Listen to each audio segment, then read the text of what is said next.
Assalamualaikum warahmatullahi wabarakatuh. Perkenalkan, nama saya Ayu Salma dengan NPM 2201010163, mahasiswa Ilmu Komunikasi semester 5. Jadi di sini saya akan menjelaskan salah satu materi presentasi yang berjudul Perencanaan Komunikasi Pembangunan bagi Upaya Perubahan Sosial pada mata kuliah Komunikasi Pembangunan yang diampu oleh Bapak Dr. Muhari. Jadi di sini materi yang akan dibahas adalah yang pertama, mengidentifikasi masalah pada perencanaan komunikasi pembangunan bagi upaya perubahan sosial. Yang kedua, difusi inovasi pada perencanaan komunikasi pembangunan bagi upaya perubahan sosial.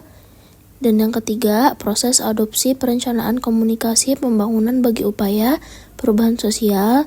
Dan yang terakhir adalah strategi komunikasi pembangunan. Nah, dalam materi yang pertama, masalah yang ada di dalam perencanaan komunikasi pembangunan untuk upaya perubahan sosial melibatkan analisis yang mendalam terhadap berbagai aspek yang mempengaruhi efektivitas komunikasi.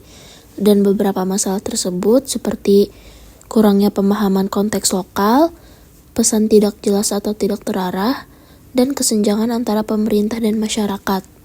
Jadi maksudnya kurangnya pemahaman konteks lokal itu seperti pesan tidak disesuaikan dengan budaya dan norma lokal dan mengakibatkan pesan tidak relevan atau sulit diterima.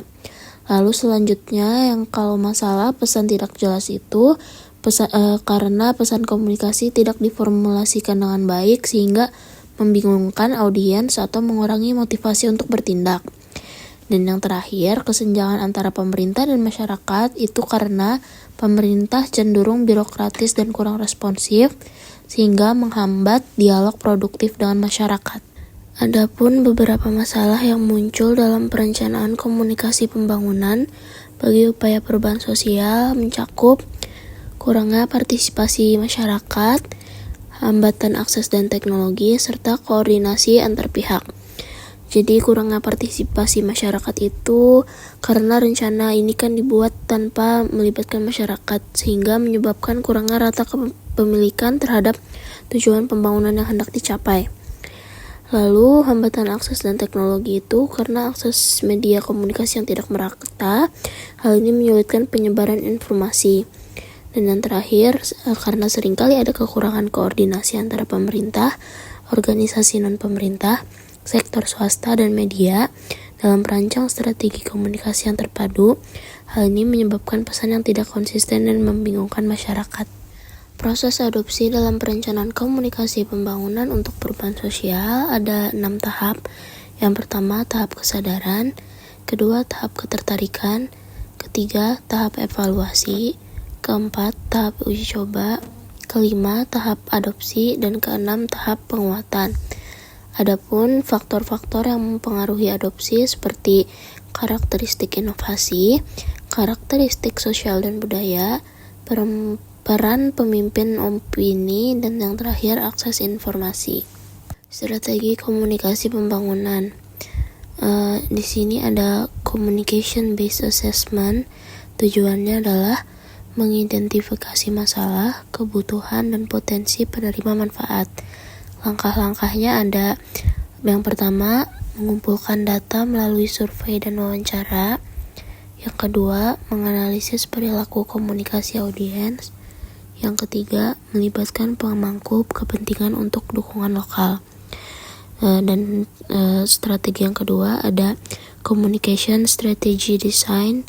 Jadi tujuannya merancang strategi komunikasi yang relevan dan efektif. Langkah-langkahnya, yang pertama, menetapkan tujuan komunikasi yang spesifik dan terukur. Yang kedua, merumuskan pesan utama yang relevan dengan audiens. Dan yang terakhir, memilih saluran komunikasi yang tepat seperti media massa, sosial, dan tatap muka. Strategi yang ketiga ada implementing the communication program. Tujuannya menerapkan program komunikasi untuk mencapai tujuan pembangunan. Langkah-langkahnya, yang pertama melaksanakan kampanye melalui media yang dipilih. Kedua, mengkoordinasikan sumber daya dan infrastruktur. Dan yang ketiga, mengukur respon audiens secara berkala. Adapun strategi terakhir yaitu Communication for Monitoring and Evaluation. Tujuannya menilai efektivitas dan melakukan penyesuaian strategi. Langkah-langkahnya, yang pertama, melakukan pemantauan rutin dengan evaluasi. Kedua, mengumpulkan umpan balik dari audiens. Ketiga, melakukan penyesuaian strategi untuk peningkatan program. Kesimpulannya, media memainkan peran penting dalam pembangunan di negara maju, terutama dalam menyebarkan informasi terkait kebijakan pemerintah dan pembangunan yang direncanakan dengan baik. Perencanaan komunikasi yang efektif melibatkan media massa menjadi kunci dalam mendukung pembangunan skala nasional. Media juga berperan penting dalam komunikasi sosial, terutama memperkenalkan dan memasarkan produk. Namun, dalam proses perencanaan komunikasi, masih terdapat beberapa masalah yang perlu diperhatikan, terutama terkait elemen-elemen komunikasi dalam organisasi. Itu saja yang dapat saya sampaikan. Terima kasih telah menonton. Wassalamualaikum warahmatullahi wabarakatuh.